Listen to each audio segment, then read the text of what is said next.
talk about a mixed media piece I did. And yep, she's wearing a turban. And it seems funny that we have so many pieces that wear turbans, but it just is a coincidence. It really is. All right, so this is a model I met at a friend's house. We were drawing models in her studio, and I loved her face. And so we took a few photos of her. And you can see the very strong light. I am really attracted to that very strong classical light from above, which shows features quite well. You don't have to guess where the shadow patterns are. It's very important to take good photographs, so we'll be talking about that all the time. So you see here in this photo how I worked on it, and it's not much of a difference. You probably would even say, well, why do you do that? I tend to put a little bit more contrast in my references, probably just because that's my weak point. I talk over and over and over again about value because, we teach what we need to know. And I think that the more I train my eye to see the lights clean and simple and the darks and the shadows solid, it's better for me because I think in general, people tend to overwork the halftones. I also like to play with posterizing. Now, we use the program Photoshop. You can do this in almost any, you can get an app on your phone. It can be called posterizing. Some other places have different names for it, but it is really outlining shapes. It could be called cartooning. I like playing around with these because it reminds me, keeping, especially the eye sockets. When you look at things in the light, you see now in the next photo that her eye on the left, you would tend to make the eyelid as light as her forehead. It's just natural. We think that's all in the same plane, but we have to remind ourselves that the face has concave areas. It's a socket. So we have to remind ourselves that there are planes and that even if it's subtle, there are subtle shifts. And that's why posterizing can just be that little bit of a teacher to help you a little bit. 100% I work in black and white. I tend to use limited value and limited color, and so I don't need to look at the color photo when I'm doing my work. I especially work in black and white when I'm doing drawings, but even when I'm doing paintings. And here you see the black and white in posterizing, and it looks a little bit different, just a little bit different than the color. I say play around with it. You'll really start to see how the program can help you see your photographs. This is a 20 by 30 watercolor board. It's cold press, a crescent watercolor board, which means there is the teensiest bit of a texture. It's not rough, but there is a little bit more of a texture on a cold press board than there is on a hot press.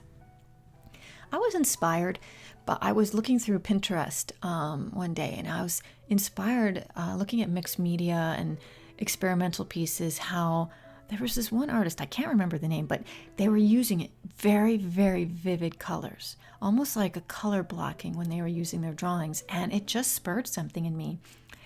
So I decided to use a watercolor, a very bright, yellow ochre watercolor, and then see what would it look like if I started to do charcoal on top of it.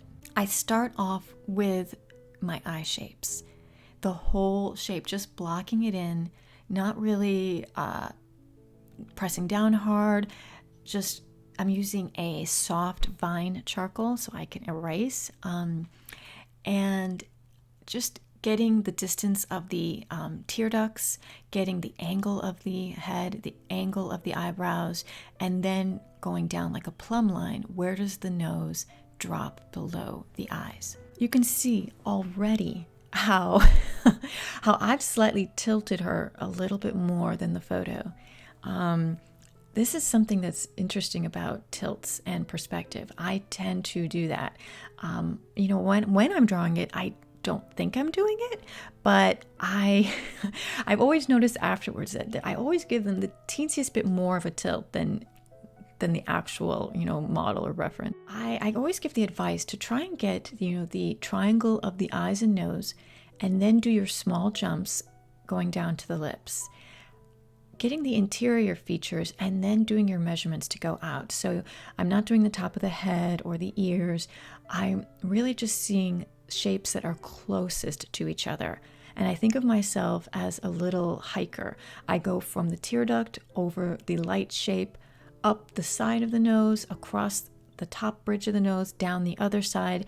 And it's a visual exercise. I don't know if any of you have ever heard of blind contour. I was taught blind contour when doing quick sketches, where you only look at the model and you have your hand or, with your pencil or pen on the paper, and you never look at your paper until you're done. And that can be funny. You look at it and it doesn't look human, but you can train yourself to get better and better and better at that. So this is kind of what I'm doing. I'm really looking up at the model as my hand walks along the paper, doing tiny little jumps. I will look down at the paper to make sure I'm in the right spot, but then I'll look back up, walk over the form, and it trains it's like, like the surgeons who are doing those robotic operations. It's training your hand and eye coordination. I can still change shapes here. Nothing is permanent. Just the shadow going through the ear, through the neck, onto the fabric, into the background. Now, I decided at this point, in the beginning I thought, well, maybe I'll just do it all charcoal on top of this yellow. And then, as I was doing the face, I was like, no, I don't know. I think I need to put some color in here. So before I started to do any charcoal up in her turban, I just wanted to do this block because I don't want to do the watercolor on top of the charcoal because it will mix together. Now, maybe that might be a technique towards the end, but in the beginning, I always want to do baby jumps so that I don't kind of ruin it before I get started. And now I can do some charcoal on top, just showing a few places here and there. Still being very graphic. I decided to create a little bit of warmth and turning, instead of it being all charcoal, with adding a little bit of pastel pencil. So I'm using pastel pencil because it's a harder pastel and it won't get too opaque or thick. Just adding a few dabs here and there. It's almost like a colorized photograph, to be honest. Like a little bit of color in the eye and a little bit of color in the lips, and knowing that I will go over that with charcoal to gray it down. I'm still trying to keep the face as transparent as possible. It's not 100% opaque. And here I go, just adding some purple. Now, remember, I'm working from a black and white photograph, and I just added some of this purple wash, just for interest, to balance it out. And as I'm using the charcoal, and just to kind of give accents here, I think because her face is so warm, I feel the need to add some warmth to the shadow. So I'm just going over the charcoal with a little bit of a dark, warm pastel pencil. Just to infuse it a little bit.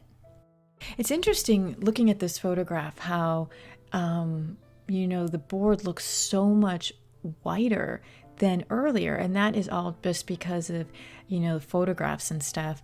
But, as you work on things and you get darker in the features, you realize that everything evolves. It's all relative. So in the beginning, when I did the wash on the board, it looked quite dark. And then as I get full value and I'm going all the way to a 10 in the shadows, the board starts to look much lighter. And I realized that I needed to create some balance. There was just too much space above her head. And so I just decided to add a little bit of warm strokes, kind of attaching her to the top. You could call this somewhat of a vignette. It's not a realistic background. It just is holding her to the side so it looks a little bit weighted, so she's just not floating. I didn't want to soften the charcoal in everywhere. It's kind of like a dance or a little bit of a design leading you through. And you can see here too that I went over the eyes and grayed down the lips a little bit. Even though I added a tiny bit of color, it now doesn't look as pronounced. I used softer pastel for the very chunky lights. You kind of have to go softer when you want the light reflection and you want it to, stand out a little bit. I hope this was fun for you to watch. Really what this little, video was about was experimenting and not being afraid to try different things and working different materials together. Really get your drawing first and then figure out what you want to do. The more material you use, like charcoal, pastel, oil, anything, too fast, then it's very, very difficult to fix later on. I wish you all happy painting and happy drawing, and until next time, have a great day.